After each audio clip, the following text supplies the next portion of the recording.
ഒരിക്കലും ഇത്തരം ഇൻസ്റ്റിറ്റ്യൂട്ടുകളിൽ നിങ്ങൾ പോയിട്ട് ഓട്ടോമേഷൻ്റെ കോഴ്സ് ചെയ്യരുത്. ഇതാണ് നമ്മളെ തംബ്നെയിലിൽ നമ്മൾ മെൻഷൻ ചെയ്തിരിക്കുന്നത്.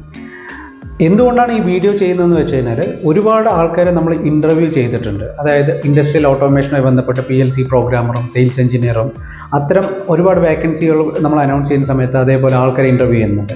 അപ്പോൾ ഈ ഇൻ്റർവ്യൂവിന് വരുന്ന കാൻഡിഡേറ്റ്സ് എല്ലാവരും ഏകദേശം സെയിം പാറ്റേൺ ആണ് അവർക്ക്.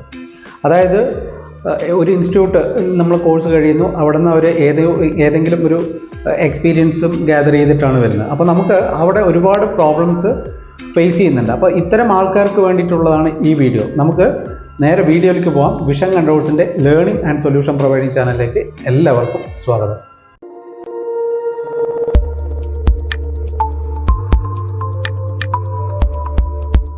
അപ്പോൾ നമ്മൾ എന്തുകൊണ്ടാണ് ഈ വീഡിയോ ചെയ്യുന്നതെന്ന് വെച്ച് കഴിഞ്ഞാൽ, നിങ്ങൾ ഇത്തരം ഇൻസ്റ്റിറ്റ്യൂട്ടുകളിൽ പോയിട്ട് കോഴ്സ് ചെയ്യുമ്പോൾ മെയിനായിട്ട് ശ്രദ്ധിക്കേണ്ട വിഷയം എന്താണെന്ന് വെച്ച് കഴിഞ്ഞാൽ, അവിടെ നിങ്ങൾക്ക് കിട്ടുന്നത് ഒരിക്കലും പ്രാക്ടിക്കലായിട്ടുള്ള ഒരു എക്സ്പീരിയൻസ് അല്ല.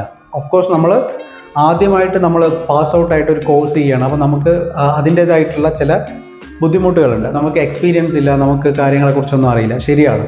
പക്ഷേ നിങ്ങൾ തീർച്ചയായിട്ടും ഒരു ആപ്ലിക്കേഷൻസ് അവിടെ പഠിക്കുമ്പോൾ, നമ്മൾ എന്ത് പഠിക്കുകയാണെങ്കിലും ഓൾറെഡി നമ്മൾ എഡ്യൂക്കേഷൻ 3 years ഡിപ്ലോമ അല്ലെങ്കിൽ BTech 4 years എല്ലാം കഴിഞ്ഞിട്ടാണ് നമ്മൾ ഇത്തരം ഒരു അഡീഷണൽ സപ്പോർട്ടിംഗ് ആയിട്ട് ഒരു കോഴ്സ് ചെയ്യാനായിട്ട് പോകുന്നത്. അപ്പോൾ അവിടെ നമ്മൾ പഠിക്കുമ്പോൾ ആ പഠിക്കുന്ന ടോപ്പിക് അല്ലെങ്കിൽ പഠിക്കുന്ന PLC ആയാലും VFD ആയാലും ഇൻഡസ്ട്രിയൽ ഓട്ടോമേഷൻ ആയാലും ഇൻസ്ട്രുമെൻറ്റേഷൻ ആണെങ്കിലും എന്താണെങ്കിലും അതിൻ്റെ പ്രാക്ടിക്കൽ ഇംപ്ലിമെൻറ്റേഷൻ അല്ലെങ്കിൽ പ്രാക്ടിക്കൽ സൈഡ് നമ്മൾ അറിഞ്ഞുകൊണ്ട് വേണം പഠിക്കാൻ.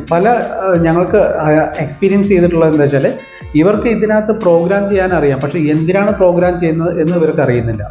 ഇത് ഒന്നാമത്തെ പ്രോബ്ലമാണ്. രണ്ടാമതൊരു ഇഷ്യൂ എന്താണെന്ന് വെച്ച് കഴിഞ്ഞാൽ, ഒരു ഡാഷ്ബോർഡ് ഉണ്ട്, ഒരു PLCയുടെ ഒരു ഡാഷ്ബോർഡ് നമ്മൾ റെഡിമെയ്ഡായിട്ട് നമുക്കറിയാം. നമ്മളിപ്പോൾ നമ്മുടെ കോളേജിലെല്ലാം ലാബ് എക്യുപ്മെൻറ്റ്സ് ഓൾറെഡി അവിടെ എല്ലാം സെറ്റ് ചെയ്ത് വെച്ചിട്ടുണ്ടെങ്കിൽ നമ്മൾ പോയിട്ട് അത് ചെയ്യുക, തിരിച്ചു വരിക എന്നുള്ളതാണ്.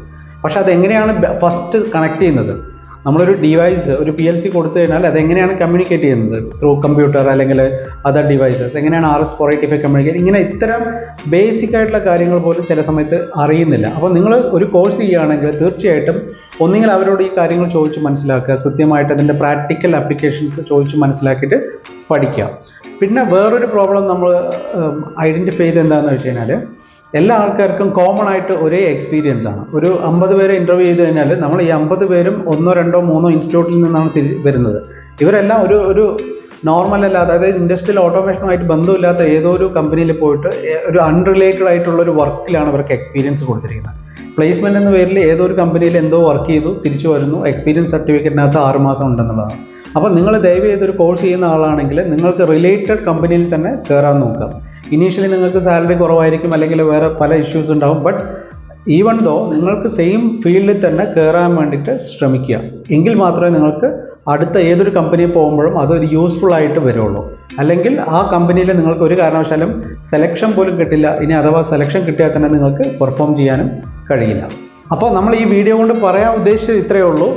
നിങ്ങളൊരു എൻജിനീയറിംഗ് പാസ് ഔട്ടോ അല്ലെങ്കിൽ ഡിപ്ലോമ പാസ് ഔട്ടോ അല്ലെങ്കിൽ ഏതെങ്കിലും ഒരു കമ്പനിയിൽ വർക്ക് ചെയ്തിട്ടുള്ള എക്സ്പീരിയൻസ് പ്രൊഫഷണലോ ആണെങ്കിൽ, നിങ്ങൾ ഏതെങ്കിലും ഒരു കോഴ്സ് ചൂസ് ചെയ്യുകയാണെങ്കിൽ ഇൻസ്റ്റിറ്റ്യൂട്ട് തിരഞ്ഞെടുക്കുമ്പോൾ പ്രത്യേകിച്ച് ഈ 3-4 കാര്യങ്ങൾ നിങ്ങൾ ഇമ്പോർട്ടൻ്റ് ആയിട്ട് ശ്രദ്ധിക്കേണ്ടതാണ്. അല്ലെങ്കിൽ എന്താണെന്ന് വെച്ചാൽ, നിങ്ങൾക്ക് കോഴ്സ് കഴിയും, പക്ഷേ നിങ്ങൾക്ക് നല്ലൊരു ജോലി കിട്ടില്ല.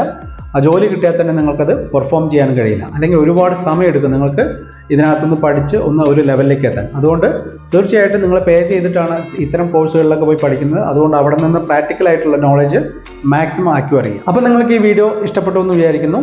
ഇതുമായി ബന്ധപ്പെട്ടുള്ള ആൾക്കാർക്ക് ഈ വീഡിയോ ഷെയർ ചെയ്ത് കൊടുക്കുക. ഈ ചാനൽ ഇതുവരെ സബ്സ്ക്രൈബ് ചെയ്യാത്ത ആൾക്കാർ സബ്സ്ക്രൈബ് ചെയ്യുക. നിങ്ങൾ കണ്ടിന്യൂസ് ആയിട്ട് വീഡിയോ കിട്ടുന്നതായിരിക്കും. അതേപോലെ എന്തെങ്കിലും നിങ്ങൾക്ക് സജഷൻസോ കമൻസോ ഉണ്ടെങ്കിൽ വാട്സപ്പ് നമ്പർ കൊടുക്കുന്നുണ്ട്, കമ്മ്യൂണിക്കേറ്റ് ചെയ്യാം. അപ്പോൾ നമുക്ക് മറ്റൊരു വീഡിയോയിൽ വീണ്ടും കാണാം. Thank you.